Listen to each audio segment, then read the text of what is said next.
Pokemon games mean a lot to me. They've been such a large part of my life, and not just the games, but the anime, the trading card game, and more. And while I had fallen off the Pokemon bandwagon somewhat with regard to everything but the mainline games after the 3rd generation, I'd still always very much remained a Pokemon enthusiast. It's an interesting thing to think on. When looking at which Pokemon game means the most to me, my thoughts go immediately to the 1st generation and Pokemon Red. I was born at the very start of the 90s, and so when the Pokemon games came around, I was at the age I'd argue was absolutely perfect for Pokemon. I was only a couple years younger than the main character of the anime, allowing me to connect with him in the adventures he'd embark on. Being under the age of 10 also meant I'd be able to ride the wave of Poke hype well past the 2nd generation and into the less popular 3rd generation, instead of jumping ship like so many of my older friends. And considering just how much I loved those games, I'm incredibly thankful for that. But then again, I doubt I'd ever abandon my love of Pokemon for a reason so superficial as it isn't cool anymore. I loathe the idea of taking a flavor of the week approach to being a part of a fan base. If I become a part of the community, I'm usually there to stay. And even if I do eventually leave the scene, I seldom ever turn my back on it as if my experience wasn't something to be thought fondly on or grateful for. I believe everything has a purpose, some sort of special meaning behind it, big or small. To disassociate myself with such vitriol from something I'd once loved, I'm not sure I could ever do such a thing. But as the Pokemon games progressed and the games inevitably evolved, I found myself somewhat dissatisfied with the 4th generation, Pokemon Diamond and Pearl version specifically. They would end up the first pair of mainline games I wouldn't even bother to finish until the much improved Platinum version released years later. And while Platinum stands tall as one of my favorite Pokemon games, introducing me to the complex and fascinating side to Pokemon that was competitive battling and breeding, there's a certain pair of games that really meant something to me in an even more powerful way. Those games are Pokemon Black and White version.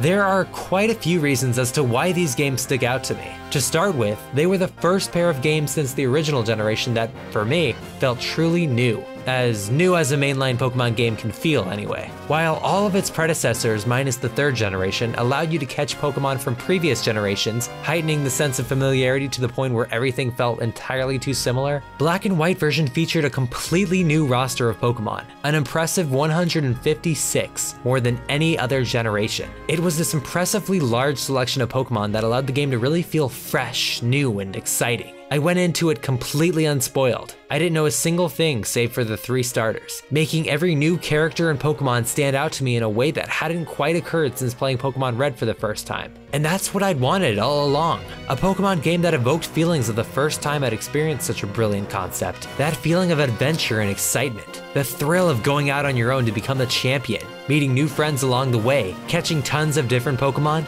and challenging each worthy opponent that dared cross your path. As an 8-year-old at the time of Pokemon Red and Blue's release, I was enraptured. But with every new iteration of Pokemon, that feeling had lessened to the point where it was almost entirely non-existent. I recall playing Diamond version with my friends and wondering to myself, why am I not having any fun?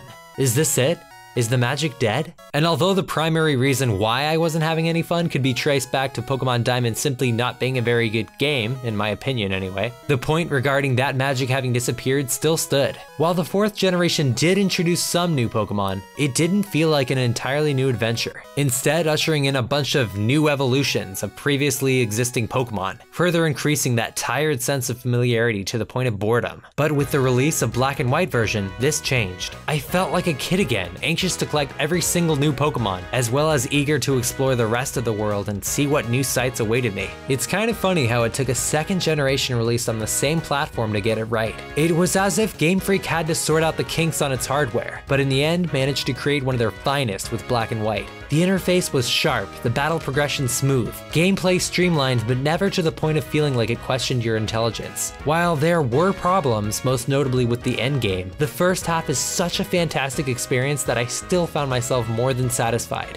The sprites were colorful and animated, bringing life to the creative new Pokedex with memorable new Pokemon designs like Haxorus and Braviary. And the cities and environments were more detailed than ever, from the chillingly ethereal Celestial Tower to the bustling city life of Castelia, all of which were accompanied by an absolutely stellar soundtrack. They also introduced 2 new rivals you really felt as if you were growing alongside, as well as the first female professor and a diverse cast of gym leaders, some of which would actually play an active role in the progression of the story. Speaking of story, it's arguably the strongest ever seen before in a Pokemon game, and for good reason. The developers spent over a year and a half fleshing out the narrative, and as a result, we got the most mature take on Pokemon yet. The game tackles themes like idealism versus truth, pacifism versus belligerent recreation, political puppetry, and so on. It's fascinating to see these concepts at play in a Pokemon game of all things. But when you stop and think about just what Pokemon battling is, it's suddenly not so difficult to see how they might fit surprisingly well into the Pokemon universe. This time around, the criminal organization, Team Plasma, actually made you take a look at battling from a moral perspective and think about the ethics behind it. Considering past antagonists generally consisted of petty thieves, brainless drones, and blatant psychopaths, this was a serious breath of fresh air for the franchise, as well as a major step in the right direction.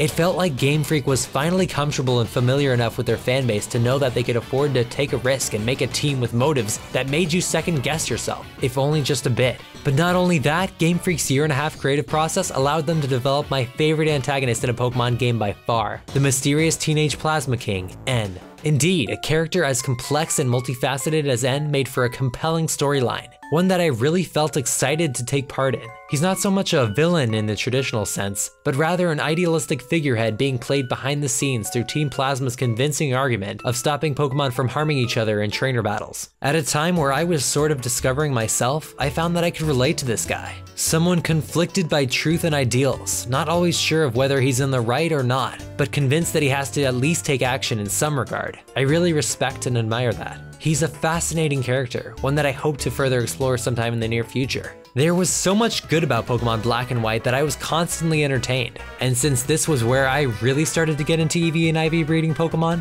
I'd start thinking of new Pokemon to breed and what strategies I'd use with them to overwhelm my opponents. There was really nothing better after the long, tiresome process of hatching eggs than reaping the fruits of your labor by witnessing that near-perfect Pokemon and using it in battle. While nowadays the process of breeding for IVs is easier than ever, in every generation prior you really had to work for it. And although it became more streamlined with every new entry, the ease of breeding was vastly more significant than ever before in the jump from 5th to 6th generation.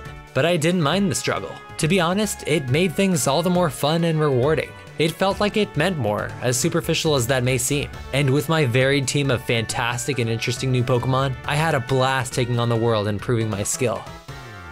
Unfortunately, my simple joys of reliving what it felt like to be a child playing Pokemon for the first time would come to a screeching halt, as life would prove to be, at times, catastrophically unpredictable. My mom suffered an accident and things would change for the worse. I'd have to take care of her full time as she could barely walk. And as a result, the two of us would go on to lose our jobs, making an already difficult situation even more unfortunate. We managed to work through it, however, and she is doing wonderfully today, with both of us working happily and healthfully. But at the time, it was incredibly demoralizing. And while I'm not one to recommend shutting yourself from the rest of society and losing yourself in the virtual realm of a video game to avoid handling a problem, I would say that it does make for an effective way to bring yourself back from the brink of despair and into something cheerful. It's largely because of this that I have such a fondness for Pokemon Black and White. It was there for me in my time of need, as silly as that may sound. But it's true. Out of all the Pokemon games, this one pushed a narrative about strong bonds and friendship more than any other. Partaking in this journey with the characters of Sharon and Bianca, both of which I found actively engaging, was a real treat. Witnessing N's passionate speeches declaring his worldviews as he yet struggled to differentiate between right and wrong helped remind me that, while the answer may never seem immediately apparent, with enough time, one can learn to overcome life's obstacles and discover their own personal solace. Simple though it may seem, having this story to become engrossed in made the hardships I was currently going through far less painful. On especially difficult nights when I felt more down than usual, I'd allow myself a respite from the real world and step into Unova, where I was greeted by a colorful cast of characters and Pokemon. Simply stepping into that world and donning a pair of headphones, taking in the sights and sounds, hearing the dynamic soundtrack come to life as I interacted with the people around me,